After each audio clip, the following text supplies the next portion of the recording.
O Estado pode fazer planejamento? O governo pode planejar? Claro que sim. Esse curso trabalha com a ideia de que, assim como as grandes empresas, como as grandes corporações, os governos, as prefeituras, o governo federal, os municípios, podem e devem fazer planejamento estratégico. E o que é o planejamento? Planejar é se antecipar ao futuro. Planejar é analisar a realidade em que a gente vive, em que o município vive, identificando os pontos mais importantes das potencialidades do município e das suas fraquezas para enfrentar os problemas mais imediatos e mais estruturantes que os municípios enfrentam, em saneamento básico, em transporte, em saúde, em aspectos muito importantes e urgentes da qualidade de vida dos cidadãos. O planejamento estratégico é uma possibilidade real hoje que os municípios têm para enfrentar os problemas mais imediatos que os cidadãos enfrentam nas cidades. Problemas de transporte, de saneamento, de habitação, de qualidade de vida, de segurança pública, de desenvolvimento, enfim. No planejamento estratégico, os governos, junto com a sociedade, estabelecem um conjunto de metas, de objetivos de médio e longo prazo e um plano de trabalho. Esse plano de trabalho parte do pressuposto de que sociedade e governo, identificando pontos fracos e fortes, as potencialidades e as oportunidades que a conjuntura oferece, podem enfrentar, podem articular, podem combinar um conjunto de ações. No Brasil, o planejamento estratégico, ele se chama Plano Plurianual. Como é que surgiu o Plano Plurianual?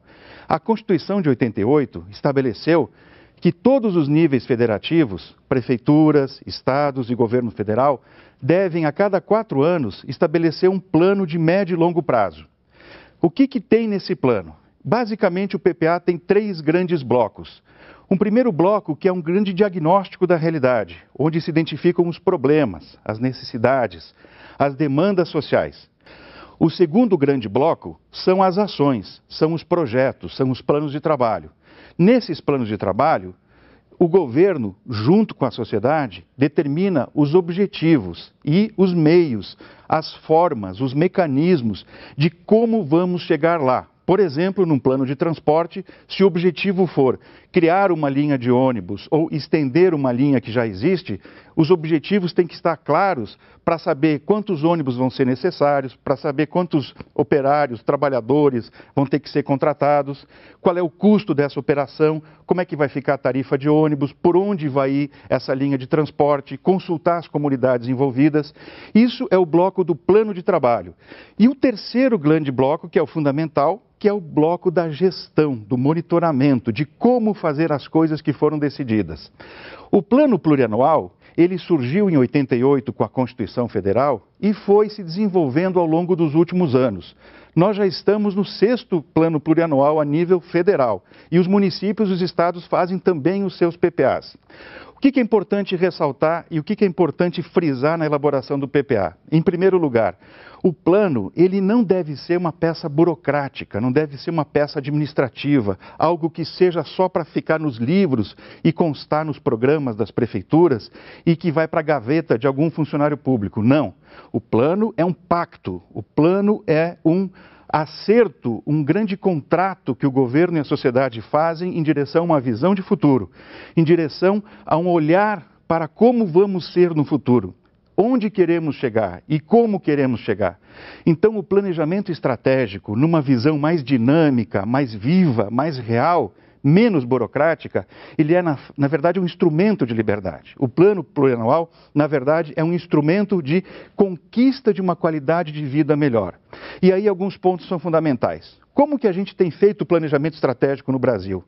Cometemos muitos erros. Primeiro, os nossos planejamentos, eles não são participativos, não envolvem a sociedade. Segundo, os nossos planejamentos, eles são muito burocráticos, porque eles partem do pressuposto de que o Estado tem o poder, que o Estado controla tudo, que os governos mandam e que a sociedade obedece e não tem resistência, não tem seus próprios planos. Então isso está errado. Por quê? Porque o mundo tem muitos jogadores, tem muitos interesses divergentes. Tem a associação de moradores, tem os clubes, tem associações religiosas, tem os sindicatos de trabalhadores, tem os sindicatos patronais e tem o governo. E o governo é uma peça importante nesse jogo. Portanto, o planejamento ele tem que ser uma ação concertada, uma ação acordada. E aí o diálogo é muito importante. Um outro aspecto fundamental dos erros que nós vemos cometendo e temos que superar nessa nova etapa. O planejamento ele tem que ter estratégia, ele tem que ter uma reflexão sobre estratégia. O que é estratégia? Estratégia é como eu vou interagir com os demais para conseguir atingir os meus objetivos. E a gente sabe que quando a gente faz planos, quando a gente estabelece metas, objetivos, nós podemos, enquanto governo municipal, agradar alguns setores e desagradar alguns setores. Por exemplo, vou dar um caso concreto. Se uma certa cidade estabelece o objetivo de ter um imposto predial e territorial urbano, o IPTU progressivo, para evitar que aqueles terrenos baldios em áreas nobres, urbanizadas, fiquem valorizando às custas do investimento público e estabelece que os seus proprietários vão pagar um imposto cada vez maior no tempo, de modo que um dia seja obrigatório praticamente investir e botar aquele terreno no mercado para fazer alguma construção, do que pagar um imposto mais alto. Essa é a vantagem do IPTU progressivo. Se isso está no IPTU progressivo, isso é um instrumento valioso para dinamizar o mercado e combater aquele setor que a gente chama de um setor rentista, um setor que parasita a cidade, que é ruim do ponto de vista social, porque gera especulação imobiliária. Ora, isso vai desagradar esse setor. Então o PPA, quem faz o PPA, governo e sociedade, tem que saber que nem todos os objetivos vão ser consensuais. Então tem que ter uma estratégia. Essa estratégia passa pelo convencimento, pela divulgação do plano, pela articulação e, eventualmente, pelo combate. Não um combate violento, claro, mas, por exemplo, articular com os vereadores para garantir que aquele plano seja aprovado na Câmara de Vereadores e derrote esses interesses minoritários que podem prejudicar. Então, um dos erros que nós viemos cometendo nos planejamentos públicos é a ausência de estratégia, junto com aqueles outros, achar que só o Estado planeja e que não precisa discutir com a sociedade.